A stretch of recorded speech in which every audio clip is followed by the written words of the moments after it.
Okay, my name is Cowboy Smith. I'm a filmmaker, writer, producer, curator, and the lead facilitator here at the Youth Arts Media Summit, the Youth Forum here in Kainai. And I come from both here in the Bloods and Piikani. I'm full-on Blackfoot Confederacy Nitsitapi, and I'm proud to be working with the youth of my community. Can you just give me a little idea of what Red Talks is? We're going to talk about Red Talks. Okay, sure. Red Talks is a speaker series platform akin to the TED Talks program. We travel around the country, actually we travel around the world, and we seek out stories from indigenous communities that, that echo stories of resilience.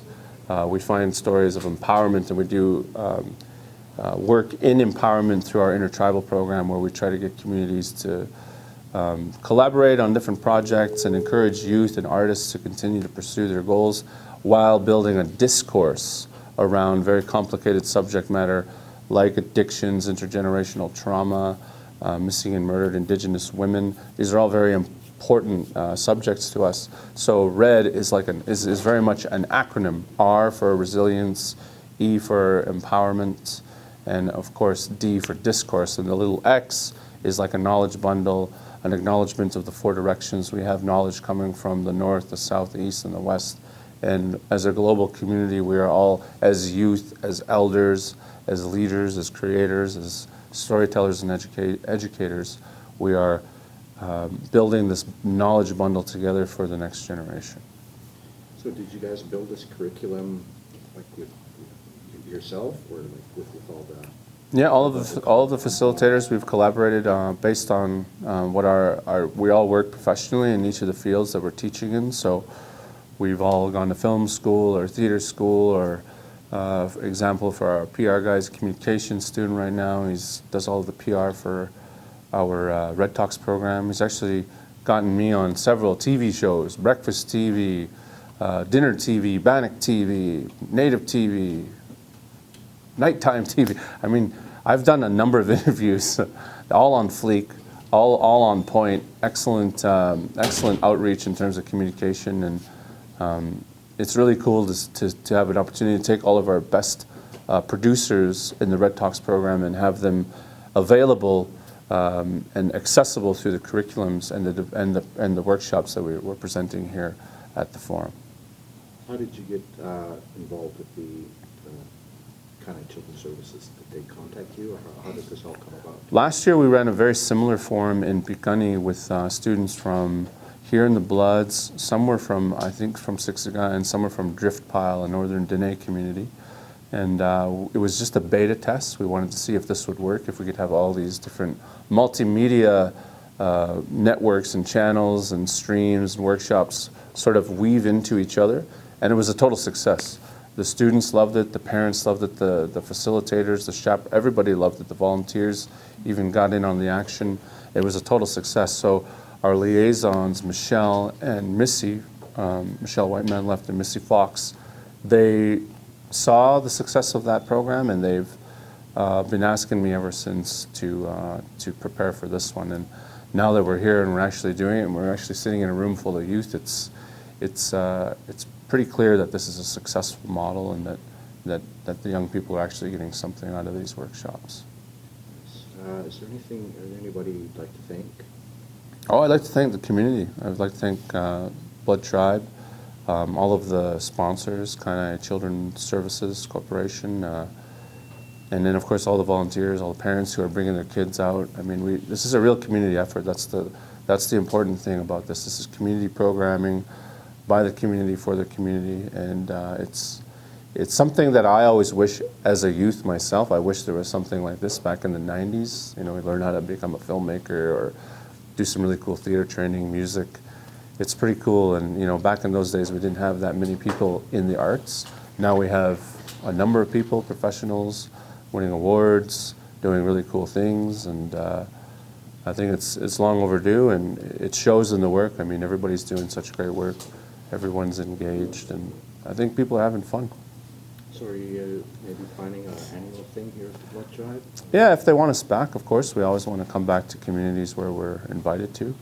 But as things pick up with Red Talks, we're very busy. We're actually putting on shows in Calgary, Santa Fe, New Mexico, Yellowknife, Northwest Territories, Vancouver, Montreal, Ganawage.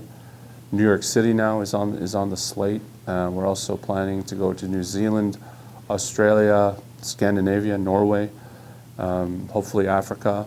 We're going to be establishing a relationship with the United Nations soon, meeting with a liaison at the UN in New York City in April. So things are moving quite fast with this program. But it is a global initiative. It's about Indigenous stories, about Indigenous people. So, I mean, it's finally, we have a platform where Indigenous people get to speak for themselves and not an anthropologist or some professor in some universities tucked away in some office somewhere.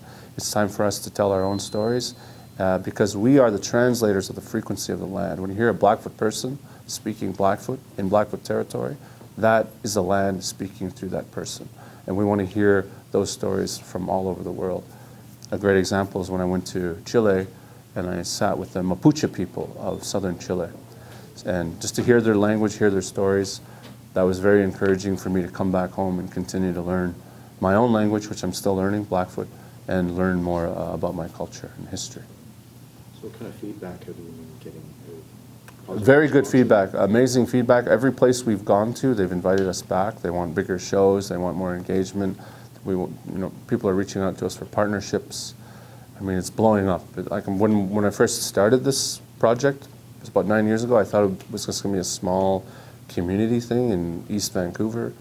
And now, it's blown up to this international entity. I mean, we're dealing with some pretty heavy hitters. Our first guest curator coming up in August at Santa Fe is Joseph Boyden, who is a very established author. He won the Canada Reads last year with his novel, The Orenda. That novel is becoming a movie produced by Robert Redford on the FX channel. We're going to be working very closely with Joseph Boyden at the Institute of American Indian Arts in Santa Fe. So lots of really cool things happening. Things are happening very swiftly, like I said, but all of our facilitators here at the forum are part of the team that produced the Red Talks. And Red Talks is just one of 5 big programs that we're launching. The next big one is Arts Dance, which you'll be hearing about, where we bring all of the arts organizations from Mohkinstsis, Calgary, together in one big ceremony, one big gathering, hopefully at Nose Hill Park this June 2016. So are you the founder of this, or is there other people who help? Yes, I am the founder of the Red Talks program and the Unicity Treaty Arts Society. But I mean, I can't take any credit for anything we do. We have a pretty rock-solid team. Every lead of every department leads, the charge in different areas in production and stage management and design. The social media team is amazing. All of our fund developers working around the clock to try and find core funding for us to continue to get out to communities. And we've just been invited to Regina. We've scheduled that for May 2017. We'll be doing a Treaty 4 Red Talks. It's pretty exciting. And we hope to see some of these youth someday speaking at the Red Talks program in front of thousands of people. And we will be on television soon. I'm not sure when that's going to happen, but we are in talks with some major broadcasters for Red Talks to be its own show on TV at some point. Just as my own personal opinion, just from seeing what I've seen today, Yeah. Everything just looks great. The kids look happy. The kids really want to get involved in everything, and I want to thank you for coming to Blood Tribe and Thank you. I appreciate it. supporting us. Extragape, thank you. Yeah, no, we can't do it. The kids have been great. Everybody's stepping up. We're going to make some cool stuff. Make sure you come tomorrow, Yeah. 5 o'clock. We'll get you a sandwich and some snacks, and we'll put on a good show for you. Okay. Come check it out. You've been welcomed traditionally. Boksabot. All right, cool. Thank you. Okay. Well, thank you. Yeah, for sure. That. Excellent.